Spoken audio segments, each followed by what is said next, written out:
अस्सलाम वालेकुम एवरीवन। तो कैसे हैं आप? आई होप कि आप सब ठीक ठाक होंगे। तो मैं हाज़िर हूँ आपकी खिदमत में एक नए वाक़े के साथ। ये वाक़या कराची के एरिया स्टील टाउन का है, जहाँ आज से 55 साल पहले जब जगह बिल्कुल सुनसान थी और ज़्यादा आबादी नहीं थी, तो वहाँ एक जर्मन फैमिली रहा करती थी। हस्बैंड, वाइफ और उनके 2 बच्चे थे। उस फैमिली के साथ जो वाक़या हुआ, जो कि मेरी एक दोस्त ने भेजा है, बताती हैं कि उस घर में उस फैमिली के साथ काफ़ी अजीब एक्टिविटी होने लगी। इनके जो बच्चे थे, एक 8 साल का और एक 10 साल का था। वो बच्चे अक्सर रात में नींद की हालत में घर के मेन डोर पे खड़े रात के 2 से 3 बजे किसी से बातें किया करते थे।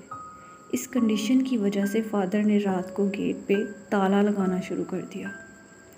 एक रात उनकी मदर ने देखा कि छोटे वाला बेटा रूम की विंडो पे ऐसे बैठा है जैसे वॉशरूम में बैठा जाता है। ये रात 3 बजे का वक्त था। उन्होंने बच्चे को पकड़ के गोद में उठाया तो बच्चे की आंखें एकदम वाइट हो रही थी और बच्चा किसी अलग ज़ुबान में भारी आवाज़ से कुछ बोल रहा था। मदर ने बच्चे को बेड पे लटा दिया और विंडो की तरफ देखा तो एक खौफनाक औरत वहाँ खड़ी थी, जिसने ज़ोर ज़ोर से विंडो को हाथ मारना शुरू कर दिया, जैसे वो अंदर आना चाहती हो। वो ज़ोर ज़ोर से चिल्लाई तो हस्बैंड भी वहाँ आ गए। हस्बैंड ने भी उस औरत को देखा। बताया जाता है कि उस औरत का चेहरा इतना खौफनाक था कि हस्बैंड वाइफ की सांसें रुक गई थी। खौफ में वो रात गुजारते हैं। नेक्स्ट डे वो यहाँ से जाने का इरादा करते हैं, पर एक दिन उनको और यहाँ गुजारना पड़ता है। मगरिब के बाद से ही वहाँ सन्नाटा छा जाता था। रात 3 बजे इनके घर का मेन डोर और विंडो ज़ोर ज़ोर से नॉक होने लगे। ये खौफ में थे। हस्बैंड वाइफ ने देखा बड़ा बेटा पास नहीं है। फादर जब बच्चों के रूम में गए तो देखा बड़ा बेटा फ़ैन पे उल्टा लटका हुआ है और मुंह से खून टपक रहा है। घर की लाइट भी चली जाती है। वो औरत फिर से विंडो के बाहर नज़र आती है। वो हस्बैंड वाइफ अपनी ज़ुबान में कुछ पढ़ने लगते हैं। घर का सामान एक एक करके कोई फेंक रहा होता है। 1 से 2 घंटे तक यही कुछ होता रहता है।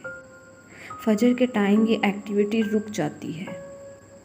बच्चों के फादर का काम पाकिस्तान में ही होता है, लेकिन फिर वो पाकिस्तान छोड़ना चाहते हैं तो टिकट करवाते हैं। टिकट एक दिन बाद का मिलता है। हस्बैंड वाइफ यही सोचते हैं कि बस एक दिन ही की तो बात है। खैर काफ़ी देर तक वो लोग जागते रहते हैं। बच्चे सो जाते हैं। वाइफ को भी हस्बैंड सोने का कह देते हैं और ख़ुद जाग रहे होते हैं। हस्बैंड की भी रात 2 बजे आंख लग जाती है। कब 3 बज जाते हैं पता ही नहीं चलता। अचानक वाइफ का गला कोई दबाने लगता है। वाइफ की आंख खुलती है तो वो उसी औरत को अपने सामने खड़ा देखती हैं। ये सब देख के उसकी वाइफ का दम निकलने लगता है। हस्बैंड की आंखें खुल जाती हैं। वो उस औरत को कोई चीज़ खींच के मारते हैं, पर वो मखलूक उसको उठा के दूर फेंक देती है। हस्बैंड बेहोश हो जाते हैं, वाइफ भी फ्रीज़ हो जाती हैं। जब फजर का टाइम होता है तो हस्बैंड को होश आता है। वाइफ और बच्चों को लेके वो किसी होटल में मूव हो जाते हैं। फिर वहाँ से हमेशा के लिए चले जाते हैं अपने मुल्क। ये वाक़या तो काफ़ी बड़ा था, पर बताने वाले को जितना मालूम था उतना बताया। वाक़या पसंद आए तो कमेंट में बताइएगा। शुक्रिया।